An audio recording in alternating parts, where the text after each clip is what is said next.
So I'm a stereotypical type A personality, straight A student, perfectionist, rule follower. I grew up crying over B's on report cards. I know, it's kind of embarrassing, and stressing myself out over little things. I tend to overwork myself, and I try to be as successful with everything that I do as possible. I would never want to turn something in or show something publicly that I didn't think was right and was perfect. However, that all started to slowly change in this program.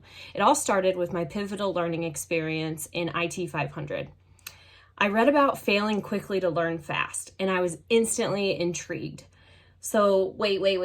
You're telling me, somebody that is type A perfectionist, that it's okay to just put something out there, that it's okay to write and share these shitty rough drafts that may not be perfect.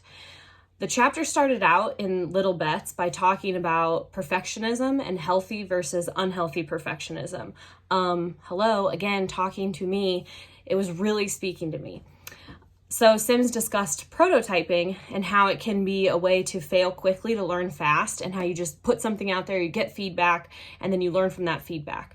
So here I am. This is my first few weeks of my first semester of my first time in grad school, and you're telling me that it's okay for me to be wrong. You're telling me, somebody, again, who has always been obsessed with making sure that everything is perfect, straight A's, that it's okay for me to make mistakes, that it's okay for me to turn something in that's not perfect.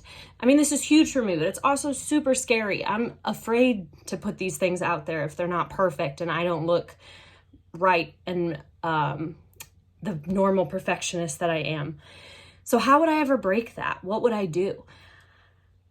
So later in IT 500, I actually wrote a little thing. It was like a social media post that said, "Learn from failing, not from flying." So I was really trying to embrace this new idea of that it's okay to fail and that it's okay to put things out there, even if they're not necessarily perfect. So I was really trying to live this idea. So this would really become like one of the biggest, most important ways of embracing failure and really embracing the process for me.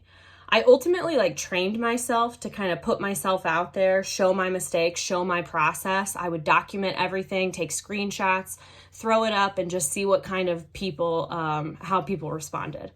When I was in Design Studio 1, this is when that really became a thing for me. I started feeling really comfortable with sharing my failures, and I realized that it was okay that I was making mistakes. I was confused and overwhelmed at first, and I was like, what do I have to do? Learn a new tool, document the process? What does that mean? And then I figured it out. I just had to show my process. It was about the process. It was about the failures. It was about the mistakes. It wasn't about getting it right the first time. So it was that mindset that would really help me get through this program.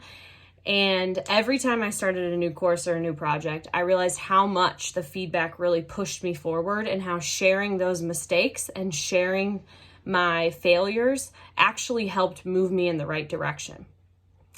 I mean, sure, of course, I still sat there and I freaked out and I was like, oh no, it's not right. It's not good. This is going to look terrible. This isn't ready for me to show to people. But some of that pressure, it kind of was off. I could give the mistakes. I could make the failure work.